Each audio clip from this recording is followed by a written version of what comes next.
رسول سچے کلام کو عام کیا۔ قربانی کی حقیقت کیا ہے؟ الحمدللہ بہت سے لوگ قربانی دیتے ہیں، بہت سے لوگ کیا بلکہ ہم دیکھتے ہیں ایسے لوگ بھی قربانی ماشاءاللہ دے رہے ہوتے ہیں جو نماز بھی نہیں پڑھتے مگر قربانی دے رہے ہیں۔ تو قربانی کسے کہتے ہیں، اس کی حقیقت کیا ہے، اس عبادت کے ذریعے کیا چاہا جا رہا ہے، اس کو آج ہم سمجھنے کی کوشش کریں گے۔ دوستوں، قربانی کی حقیقت یہ ہے کہ ہماری زندگی میں اللہ کا ڈر آ جائے، بس اتنی بات اگر آج ہم سمجھ لیے تو آج کا بیان ہمارا کامیاب ہے۔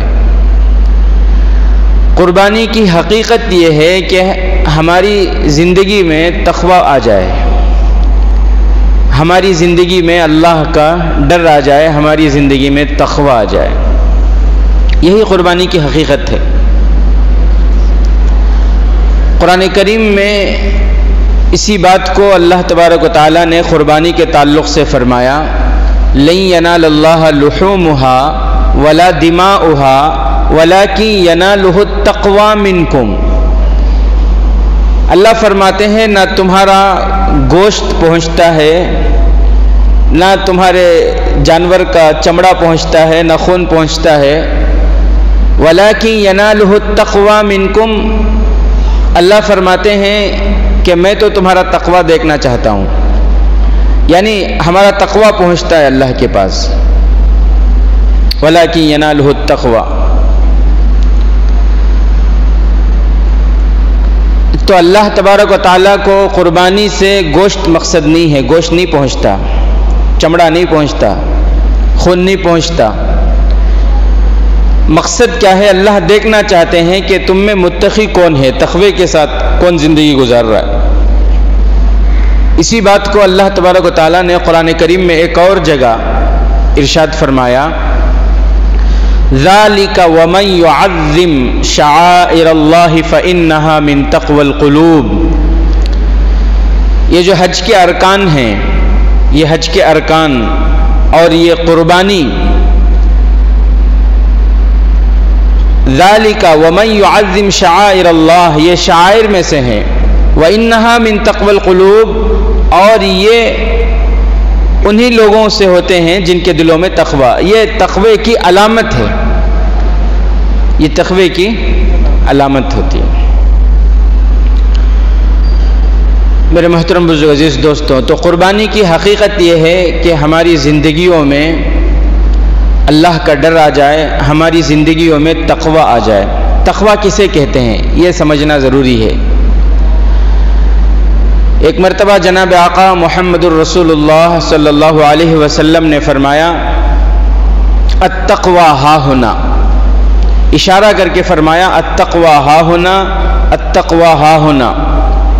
3 مرتبہ یہ بات آپ نے ارشاد فرمائی کہ تقوی یہاں ہوتا ہے، تقوی یہاں ہوتا ہے، تقوی یہاں ہوتا ہے۔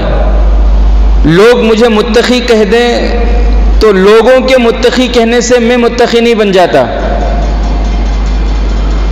لوگ مجھے تہجد گزار کہہ دیں تو لوگوں کے کہنے سے میں تہجد گزار نہیں بن جاتا،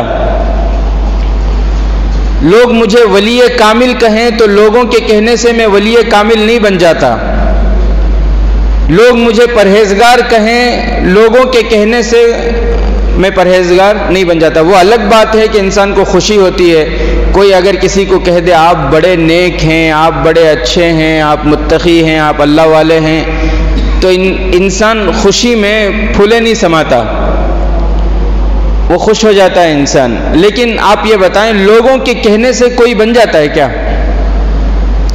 کسی کے کہنے سے کوئی کچھ نہیں بنتا۔ بلکہ میرے عزیز ساتھیوں، ہمیں یہ دیکھنا ہے، ہمیں اپنے دل کو ٹٹولنا ہے کہ میں کیا ہوں۔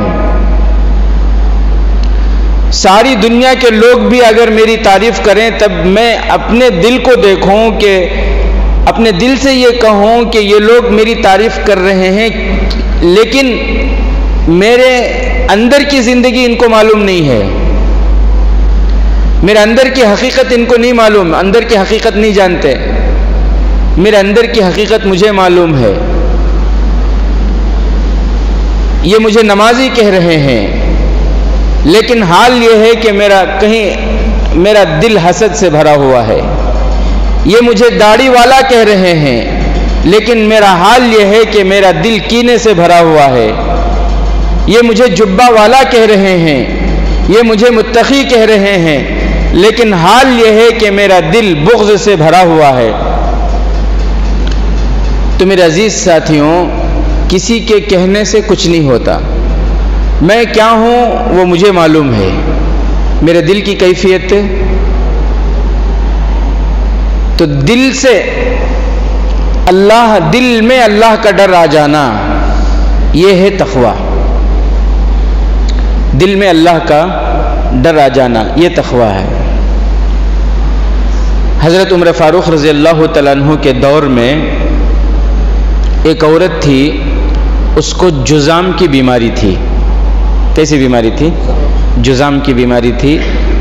کتابوں میں لکھا ہے وہ ایک ایسی بیماری تھی کہ جسم سڑ کر جگہ جگہ جو ہے جسم گوشت سڑ کر گوشت جھڑنے لگتا تھا، گوشت گر جاتا تھا سڑ کر. ایسی بیماری اس عورت کو. تو لکھا ہے کتابوں میں جب وہ طواف کرنے کے لیے آتی تھی، مکے میں رہتی تھی، جب وہ طواف کرنے کے لیے آتی تھی تو وہ بیماری ایسی تھی، اس بیماری سے لوگ، ظاہر بات ہے بیماری ہے تو نفرت تو ہوگی بیماری سے، اور اس میں ایک بدبو بھی ہوتی تھی. تو جب وہ طواف کرنے کے لیے آتی تو لوگ ادھر ادھر ہو جاتے، ہٹ جاتے. کئی لوگ طواف کرنے سے رک جاتے. انسان ہے، ڈر ہوتا ہے. لوگ ڈرتے تھے کہ کہیں وہ بیماری ہمیں نہ آ جائے. تو جب وہ طواف کرنے کے لیے آتی تو لوگوں کو تکلیف ہوتی تھی طواف کرنے میں. یا تو اس کو راستہ دے دیتے، یا پھر دور ہٹ جاتے، یا طواف کے لیے رک جاتے. یہ حضرت سیدنا امیر المومنین عمر فاروق رضی اللہ تعالیٰ عنہ کے زمانے کا واقعہ ہے. لوگوں نے امیر المومنین حضرت عمر فاروق رضی اللہ تعالیٰ عنہ سے شکایت کی کہ حضرت اس طرح کی ایک عورت ہے، بیچاری بیمار ہے، اس قسم کی اسے بیماری ہے، لیکن بات یہ ہے کہ جب وہ طواف کرنے کے لیے آتی ہے تو دوسروں کو تکلیف ہوتی ہے.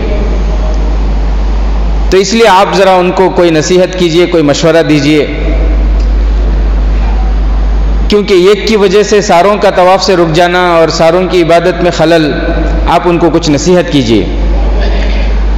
حضرت امیر المومنین عمر فاروق رضی اللہ تعالیٰ عنہ اس عورت کو بلائے. بلانے کے بعد اس عورت سے کہا کہ اماں میری ایک درخواست ہے. کیا کہہ رہے ہیں؟ اماں میری ایک درخواست ہے کہ دیکھو مجھے معلوم ہے کہ آپ کو بھی طواف کرنے کا اتنا ہی حق ہے جتنا کسی اور کو ہے. جتنا جیسے دوسرے مومنوں کو طواف کرنے کا پورا حق ہے، اسی طرح آپ کو بھی طواف کرنے کا پورا حق ہے. لیکن اماں میری درخواست یہ ہے کہ جب آپ آتے ہیں طواف کرنے کے لیے تو لوگوں کو تکلیف ہوتی ہے، لوگ ڈرتے ہیں، بھاگ جاتے ہیں، جگہ چھوڑ دیتے ہیں. تو میری درخواست یہ ہے کہ آپ طواف کرنا چھوڑ دیں. آپ طواف نہ کریں، آپ طواف کرنا چھوڑ دیں، آپ گھر میں نماز پڑھ لیں. اللہ کی ذات سے امید ہے کہ اللہ تعالیٰ آپ کو ثواب سے محروم نہیں رکھے گا. اللہ کے لیے آپ طواف کرنا چھوڑ دیں. لکھا ہے کتابوں میں کہ وہ جو عورت اس دن گھر گئی، پھر اس کے بعد کبھی بھی بیت اللہ کو نہیں آئی. کبھی بھی بیت اللہ کو نہیں آئی، گھر میں ہی نماز ادا کرتی رہی. دن گزرتے گئے، پھر وہ وقت آیا جب امیر المومنین حضرت عمر فاروق رضی اللہ تعالیٰ عنہ اس دنیا سے وفات پا گئے، انتقال کر گئے. حضرت عمر فاروق رضی اللہ تعالیٰ عنہ کے انتقال کے بعد کسی نے جا کر اس عورت سے کہا کہ حضرت عمر فاروق رضی اللہ تعالیٰ عنہ کا انتقال ہو گیا ہے، اب تو جا کر بیت اللہ کا طواف کر لو، کیونکہ جنہوں نے تمہیں منع کیا تھا، حضرت عمر نے تم کو منع کیا تھا، منع کرنے والے نہیں رہے اب دنیا میں، وہ انتقال ہو گیا ان کا. اب تو کوئی منع کرنے والا نہیں ہے، اس لیے اب آپ جا کر طواف کر لو، اب آپ بیت اللہ کو چلے جاؤ۔ تو وہ عورت کیا کہتی؟ اس عورت کا جواب یہ ہے کہ منع کرنے والے نہیں رہے، حضرت عمر نہیں رہے تو کیا حضرت عمر کے پروردگار بھی نہیں رہے؟ حضرت عمر زندہ نہیں رہے، حضرت عمر کا رب تو زندہ ہے نا۔ حضرت عمر نہیں دیکھ رہے تو کیا ہوا؟ عمر کے رب تو دیکھ رہے نا۔ اللہ اکبر، اسے کہتے ہیں تقویٰ۔ اسے کیا کہتے ہیں؟ تقویٰ۔ آج میرے عزیز ساتھیوں، ہماری زندگیوں میں تقویٰ نام کی کوئی چیز دور دور تک نظر نہیں آتی۔ اللہ والوں کے واقعات پڑھیں تو ہمیں پتہ چلتا ہے کہ تقویٰ کسے کہتے ہیں۔ حضرت حاجی امداد اللہ مہاجر مکی رحمۃ اللہ علیہ پہلے مکے میں رہتے تھے۔ جب وہ مکے میں رہتے تھے تو ایک مرتبہ مکے سے مدینہ منورہ ان کو جانا تھا، مکے سے مدینہ منورہ ان کو جانا تھا۔ اب تو بہت ساری سہولتیں ہو گئی، سواریاں ہو گئیں، اب تو میں نے سنا کہ میٹرو بھی آ گیا، پتہ نہیں۔ تو پہلے جو سفر ہوتے تھے مکے سے مدینہ، یا تو پیدل ہوتے یا پھر جن کے پاس پیسے ہیں یا سواری ہے تو وہ اپنی سواری کیا سواری ہوتی تھی؟ اونٹ پر سواری، اونٹوں پر سواری ہوتی تھی، گھوڑوں پر سواری ہوتی تھی، گدھوں پر، خچروں پر، یہ سواری تھے پہلے۔ یہ سب BMW اور پھر وہ سارے گاڑیاں، تو اونٹوں پر سفر ہوتے تھے۔ حضرت حاجی امداد اللہ مہاجر مکی رحمۃ اللہ علیہ کو مکے سے کہاں جانا ہے؟ بھائی بولے نا، کہاں جانا ہے؟ مدینہ منورہ جانا ہے۔ آپ لوگوں کو نیند آ رہی ہے، آنکھوں سے پتہ چل رہا ہے، اس لیے میں پوچھ رہا ہوں۔ مدینہ منورہ جانا ہے۔ ایک اونٹ والے سے بات کیے، بھائی میرا یہ سامان ہے اور میں ہوں، مجھے کہاں جانا ہے؟ مدینہ منورہ جانا ہے۔ وہی کرایہ، کتنا کرایہ ہے؟ کرایہ جو بھی طے ہونا تھا ہوا، جو بھی اجرت طے ہونی تھی اجرت طے ہو گئی۔ اب اتنے میں وہ تیاری کر رہا ہے، جو اونٹ لے جانے والا ہے وہ کچھ تیاری کرنے میں مشغول ہو گیا۔ حضرت ادھر کھڑے ہوئے تھے، اتنے میں حضرت کے ایک دوست آئے اور آ کر انہوں نے کہا کہ حضرت یہ لفافہ، آپ مدینہ جا رہے ہیں، یہ لفافہ لے کر جائیں، فلاں صاحب کو یہ میرا یہ خط پہنچانا ہے۔ تو حضرت حاجی امداد اللہ مہاجر مکی رحمۃ اللہ علیہ نے فرمایا کہ بھائی رک جاؤ، اونٹ والا آ رہا ہے، اسے آنے دو۔ اونٹ والا کہیں گیا ہوا ہے، اسے آنے دو، اس کے آنے تک آپ رک جاؤ۔ تو اس نے کہا کہ حضرت میرے اس لفافے سے، میرے اس خط سے اونٹ والے کا کیا لینا دینا؟ میرے اس خط سے اونٹ والے کا کیا رشتہ ہے؟ حضرت نے فرمایا بڑے بیوقوف ہو بھائی، میں نے جب اونٹ والے سے کرائے کی بات کی، مجھے لے جانا ہے بول کر، اس وقت میں نے اپنا یہ سامان دکھایا تھا اور میں تھا۔ جس وقت میں نے اپنا سامان اسے دکھایا، اس وقت میرے سامان میں تمہارا یہ خط نہیں تھا۔ اب وہ اونٹ والے کو پوچھے بغیر تمہارا یہ خط رکھ لوں گا تو کل قیامت کے دن اگر اللہ مجھے پوچھ لے کہ اس کی اجازت کے بغیر تم نے یہ زائد وزن کیوں رکھا، تو میں کل قیامت کے دن اللہ کو کیا جواب دوں گا؟ اللہ اکبر کبیرہ۔ آج ہم صبح سے شام تک کیسے کیسے ہڑپ کرنے کے کام کرتے رہتے ہیں، لیکن کبھی یہ احساس پیدا ہوتا ہے جو احتیاط کرنے والے ہوتے ہیں وہ کیسا احتیاط کرتے ہیں۔ یہ مومن کی زندگی ہے، اسے کہتے ہیں تقوی والے، متقی، پرہیزگار۔ تو قربانی کی حقیقت یہی ہے کہ ہماری زندگی میں تقوی آ جائے، ہماری زندگی میں ہم متقی بنیں، تقوی والی زندگی گزارنے والے بنیں۔ پہلے زمانے میں مرد تو مرد، عورتیں بھی ان کی زندگی تقوی سے ایسی بھری ہوتی تھیں، عورتیں بھی بڑی پرہیزگار متقی ہوتی تھیں۔ کشف المحجوب ایک کتاب ہے، اس کے اندر یہ واقعہ لکھا ہے کہ حضرت امام احمد بن حنبل رحمۃ اللہ علیہ، 4 اماموں سے ایک امام حضرت امام احمد بن حنبل رحمۃ اللہ علیہ، ان کے بیٹے کا نام ہے حضرت عبداللہ ان کے بیٹے کا نام ہے۔ تو وہ عبداللہ خود فرماتے ہیں، حضرت عبداللہ رحمۃ اللہ علیہ، کہ ایک مرتبہ میرے والد صاحب بیٹھے ہوئے تھے، میں والد صاحب کے ساتھ بیٹھا ہوا تھا، ایک عورت آئی، اور عورت آ کر، ایک بوڑھی عورت آئی اور آ کر اس نے ایک مسئلہ پوچھا میرے والد صاحب سے۔ تو مسئلہ عجیب تھا، اس لیے تو انہوں نے کتابوں میں لکھا ہے، وہ مسئلے میں سبق ہے، میرے لیے، آپ کے لیے نصیحت ہے۔ لکھتے ہیں کہ وہ عورت آئی اور آ کر اس نے ایک مسئلہ پوچھا کہ حضرت مجھے آپ سے ایک مسئلہ پوچھنا ہے۔ کیا مسئلہ؟ وہ کہتی ہے حضرت میں روئی کاٹتی ہوں۔ میں کیا کرتی ہوں؟ روئی کاٹتی ہوں۔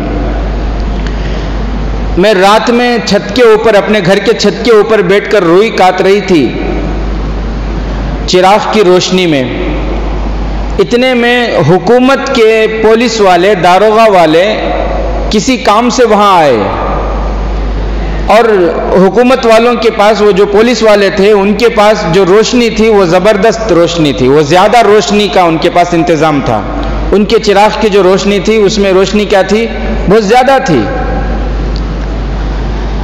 وہ کسی کام سے اس گلی، میری گلی سے گزر رہے تھے، گزرتے ہوئے گھر کے قریب کسی سے بات چیت کرتے ہوئے وہ کھڑے ہو گئے وہیں پر۔ ان کے چراغ کی روشنی میرے چھت کے اوپر آ رہی تھی، اور میرے چراغ کی روشنی سے ان کی روشنی تیز تھی، زیادہ تھی۔ تو میں جو روئی کاٹ رہی تھی وہ روشنی آئی اور روئی مجھے اور صاف نظر آنے لگا، تو میں دل میں سوچی کہ میں جلدی جلدی روئی کاٹ لوں اور زیادہ، اور میں جلدی جلدی روئی کاٹنے لگی۔ تھوڑی دیر وہ رکے رہے اور اس کے بعد وہ حکومت والے، وہ داروغہ وہاں سے چلے گئے۔ ان کے جانے کے بعد میرے دل میں خیال آیا کہ یہ حکومت والے، حکومت کا وہ چراغ اور حکومت کے پیسوں کا وہ تیل، حکومت کی روشنی کو جو میں نے استعمال کیا اپنے حلال تجارت میں، اور حکومت کا جو مال ہے وہ مشکوک مال ہے، حکومت کا جو مال ہے وہ مشکوک مال ہے، اس کی روشنی سے میں نے فائدہ اٹھایا۔ کہیں میری یہ حلال تجارت حرام تو نہیں ہو گئی، کہیں یہ میرے لیے ناجائز تو نہیں ہے، جائز ہے یا ناجائز ہے؟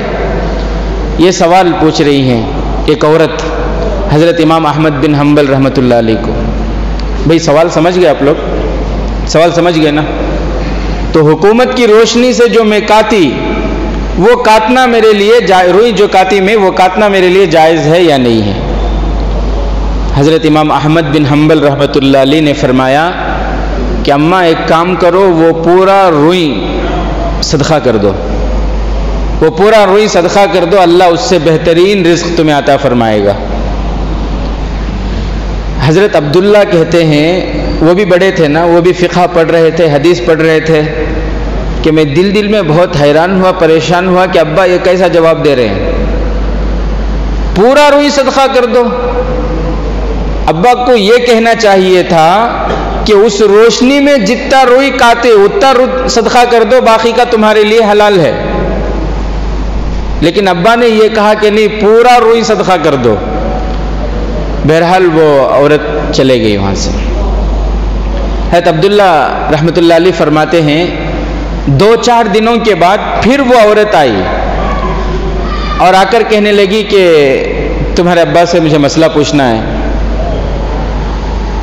ابا آئے تو انہوں نے مسئلہ پوچھا کہ حضرت مسئلہ یہ پوچھنا ہے کہ میں چراغ کی روشنی میں روئی کاٹتی ہوں، میں رات میں گھر میں بیٹھ کر، چھت کے اوپر بیٹھ کر چراغ کی روشنی میں روئی کاٹتی ہوں، کبھی کبھی چراغ کا تیل ختم ہو جاتا ہے، چاندنی رات ہوتی ہے تو چاند کی روشنی میں کاٹتی ہوں، چراغ کی روشنی میں مجھے زیادہ صاف نظر آتا ہے، لیکن چاند کی روشنی میں بھی کاٹ لیتی ہوں ذرا اندازے سے۔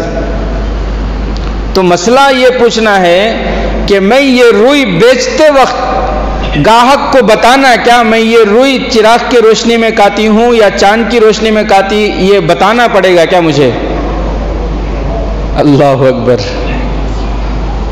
جو متقی ہوتے ہیں ان کے دلوں میں اللہ کا ڈر ہوتا ہے، وہ ایسی تقوی والی زندگی گزارتے ہیں۔ آج تو ہمیں حلال حرام کی پرواہ نہیں ہے، بس کسی بھی طرح آ جائے، نفع مل جائے، بس خالی آنا، انکم ہونا، بس وہ کیسا آ رہا، وہ سب کیسا تو بھی زیادہ آ رہا گا تو اب بھی خوشی. صحیح بات. تو وہ پوچھ رہی ہیں کہ میں بیچتے وقت گاہک کو بتانا کیا کہ میں نے یہ چاند کی روشنی میں کاتی ہوں یا جو ہے چراغ کی روشنی میں کاتی ہوں بول کر بتانا، کیونکہ چاند کی روشنی کم ہوتی ہے، اس میں روئی کاٹتے ہوئے کمی بیشی ہو سکتی ہے چراغ کی روشنی کے مقابلے میں، تو مجھے بتانا ضروری ہے کیا، یہ مسئلہ پوچھیں. امام احمد بن حنبل رحمۃ اللہ علیہ نے فرمایا کہ ہاں، گاہک کو بیچتے وقت آپ کو بتانا پڑے گا کہ میں نے یہ چاند کی روشنی میں کاتی ہوں اور یہ چراغ کی روشنی میں کاتی ہوں. حضرت عبداللہ رحمۃ اللہ علیہ فرماتے ہیں کہ اس عورت کے جانے کے بعد خود وقت کے امام حضرت امام احمد بن حنبل رحمۃ اللہ علیہ بھی بڑے حیران ہوئے، پریشان ہوئے کہ اللہ اکبر، ایسی تقوی والی زندگی گزارنے والی یہ عورت، اتنی متقی، اتنی پرہیزگار یہ عورت، آخر یہ عورت ہے کون، کس گھر کی ہے یہ، کس خاندان سے ہے یہ، کس قبیلے سے اس عورت کا تعلق ہے. اپنے بیٹے سے چپکے سے کہا کہ بیٹا ذرا جاؤ دیکھو کس گھر کی یہ عورت ہے، جس گھر میں اتنی بڑی اللہ کی ولیہ رہتی ہے. ان کے بیٹے کہتے ہیں کہ میں چپکے سے پیچھے پیچھے گیا تو دیکھا کہ وہ حضرت بشر حافی رحمۃ اللہ علیہ کے گھر میں داخل ہوئی. کس کے گھر میں؟ اب بشر حافی کون ہے معلوم ہے؟ بہت بڑے اللہ کے ولی ہیں. کون ہیں بشر حافی رحمۃ اللہ علیہ؟ صرف اتنی بات آپ کو بتاؤں ان کی ولایت کے لیے آپ کو سمجھ میں آ جائے کہ وقت کے ولی، وقت کے درویش کے خواب میں جناب آقا محمد الرسول اللہ صلی اللہ علیہ وسلم تشریف لاتے ہیں اور بتاتے ہیں کہ جاؤ جا کر بشر کو، حافی تو ان کا بعد میں نام پڑا ہے، حافی کے معنی ننگے پیر. حافی کے معنی کیا؟ ننگے پیر. میں آپ کو بتاؤں گا حافی کیوں ان کا نام پڑا. تو وقت کے درویش میں جب ان کو خواب میں اللہ کے نبی صلی اللہ علیہ وسلم کی زیارت ہوئی تو جناب آقا محمد الرسول اللہ صلی اللہ علیہ وسلم نے فرمایا بشر حافی کو جا کر بتاؤ، بشر کو جا کر بتاؤ کہ اللہ نے ان کا نام ولیوں کی فہرست میں لکھ دیا ہے. اللہ نے ان کا نام ولیوں کی فہرست میں لکھ دیا. تو وہ جو بزرگ تھے جن کو وہ خواب آیا تھا وہ بشر کو جانتے تھے، تو وہ صبح کو اٹھ کر حیران ہوئے، پریشان ہوئے کہ بشر تو وہ ہے جو شراب پیتا ہے، صرف پیتا ہی نہیں بلکہ میخانہ ہے، وہ تو شراب پلاتا ہے، وہ کیسے اللہ کا ولی ہو گیا. تو ان کو شک ہوا تو گئے نہیں وہ بولنے کے لیے. دوسرے دن پھر خواب میں اللہ کے نبی صلی اللہ علیہ وسلم آئے، پھر وہی بات بتائی، جاؤ ان کر جا کر بولو کہ اللہ نے ولیوں کی فہرست میں ان کا نام لکھ دیا ہے. تو دوسرے دن بھی ان کو شک ہوا کہ یہ تو معمولی انسان، یہ کیسے مطلب اللہ کا ولی کیسے بن سکتا ہے یہ. پھر تیسرے دن اللہ کے نبی صلی اللہ علیہ وسلم غصے میں بولے کہ اگر اب نہیں بولے تو تمہارا نام ولیوں کی فہرست سے اللہ نکال دے گا. پھر وہ تیسرے دن گئے اور پھر وہ شراب خانے کے پاس ہی تھے وہ، اور شراب میں مست تھے. وقت کے بڑے اللہ کے ولی جب ان کے شراب خانے کے پاس گئے، ان کو لوگوں نے بتایا کہ اللہ کے ولی آ رہے ہیں.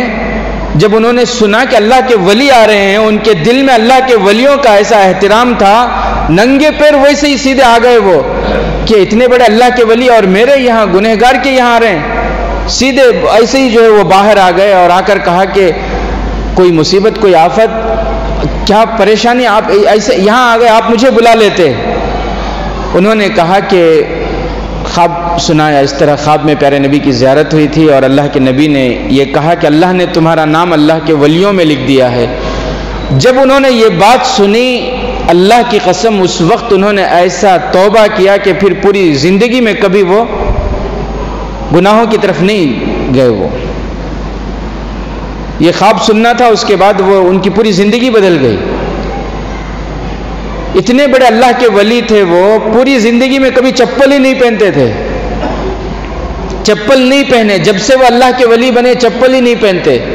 گرمیوں کے زمانے میں ان کے پیروں میں آولے آ جاتے تھے، پیر پھٹ جاتے، خون بہنے لگتا۔ لوگ کہتے کہ حضرت یہ کوئی بڑا عمل تو نہیں ہے، چپل پہننا تو جائز ہے، چپل تو سب نے پہنا، سارے نبیوں نے پہنا، صحابہ نے پہنا، سب پہنتے، آپ کیوں نہیں پہنتے حضرت چپل؟ وہ کہتے کہ میں اس لیے نہیں پہنتا کیونکہ میرے ذہن میں، میرے دل میں یہ بات آئی کہ اللہ نے قرآن کریم میں یہ فرمایا وَجَعَلْنَا الْأَرْضَ مِهَادًا، اللہ قرآن میں یہ فرماتے ہیں کہ میں نے زمین کو انسانوں کے لیے فرش بنایا ہے۔ اللہ کیا کہہ رہے ہیں کہ میں نے زمین کو انسانوں کے لیے فرش بنایا ہے۔ تو میرے دل میں بات آئی کہ ہم انسان اپنے فرش پر چپل نہیں پہنتے تو اللہ کے فرش پر میں چپل کیسے پہنوں؟ ان کا یہ ادب اللہ تعالیٰ کو اتنا پسند آیا، ان کے اس ادب پر اللہ تعالیٰ نے ان کو یہ انعام دیا کہ جہاں ان کا علاقہ تھا اس علاقے میں، ان گلیوں میں کوئی جانور نجاست نہیں کرتی تھی، کوئی چوپایا، کوئی جانور، نہ پیشاب، نہ لید، نہ مینگنی، نہ گوبر، کوئی جانور نجاست نہیں کرتی تھی، صرف اس وجہ سے کہ نہ جانے کس جگہ حضرت بشر حافی کے پیر پڑیں گے۔ اللہ نے ان کے ادب کا لحاظ رکھا، ان کے ادب پر اللہ تبارک و تعالیٰ نے ان کو ایسا انعام عطا فرمایا۔ ایک دن جب گلی میں جانور نجاست کر رہی تھی تو لوگوں نے سمجھ لیا کہ آج بشر حافی رحمۃ اللہ علیہ کا انتقال ہو گیا ہے۔ تو میرے محترم دوستوں، کسی عمل کو معمولی نہیں سمجھنا چاہیے اور کسی گناہ کو بھی معمولی نہیں سمجھنا چاہیے۔ کبھی کبھی ایک گناہ ساری عبادتوں کو لے ڈوبتا ہے اور کبھی کبھی ایک چھوٹی سی عبادت اس کی مغفرت کا ذریعہ بن جاتی ہے، انسان کی مغفرت کا ذریعہ۔ اسی لیے کسی گناہ کو بھی معمولی نہیں سمجھنا ہے اور کسی عبادت کو بھی، چاہے وہ چھوٹی سی چھوٹی عبادت ہی کیوں نہ ہو، ہرگز بھی اسے معمولی نہیں سمجھنا ہے۔ حضرت بشر حافی رحمۃ اللہ علیہ راستے سے جا رہے تھے، راستے میں ایک کاغذ کا ٹکڑا پڑا ہوا تھا جس میں اللہ کا نام لکھا ہوا تھا۔ ان کی نظر پڑی، اس کاغذ کے ٹکڑے کو اٹھایا اور اٹھانے کے بعد اسے صاف کیا، اسے خوشبو لگائی، اسے ہونٹوں سے لگایا، چوما اور پھر ایک اچھی بلند جگہ، ایک صاف ستھری جگہ اسے رکھا۔ یہ رکھنا تھا ان کا، یہ ادب، یہ احترام اللہ تبارک و تعالیٰ کو اتنی پسند آئی کہ جب وہ رات کو سوئے ہیں، صبح کو اٹھنے سے پہلے پہلے اللہ نے ولایت کا درجہ ان کو عطا فرما دیا۔ تو میرے محترم بزرگ دوستوں، میں یہ کہہ رہا تھا کہ وہ عورت داخل ہوئی، کس کے گھر میں داخل ہوئی؟ حضرت بشر حافی رحمۃ اللہ علیہ کے گھر میں داخل ہوئی۔ وہ حضرت بشر حافی رحمۃ اللہ علیہ کی بہن تھی۔ تو دوستوں، بات یہاں سے چلی تھی کہ قربانی کی حقیقت کیا ہے؟ قربانی کی حقیقت ہے کہ ہمارے زندگی میں اللہ کا ڈر آئے، ہماری زندگی میں تقوی آئے۔ قربانی دے رہے ہیں اور قربانی دینے کے باوجود بھی ہماری زندگیوں میں تقوی نہیں آ رہا ہے، تو پھر کیا مطلب ہوا؟ کیا مطلب ہوا پھر؟ کیونکہ اصل حقیقت ہی حاصل نہیں ہوئی، تو پھر قربانی کہیں نہ کہیں ہمارے سے چوک ہو رہی ہے، کہیں نہ کہیں ہمارے سے غلطی ہو رہی ہے۔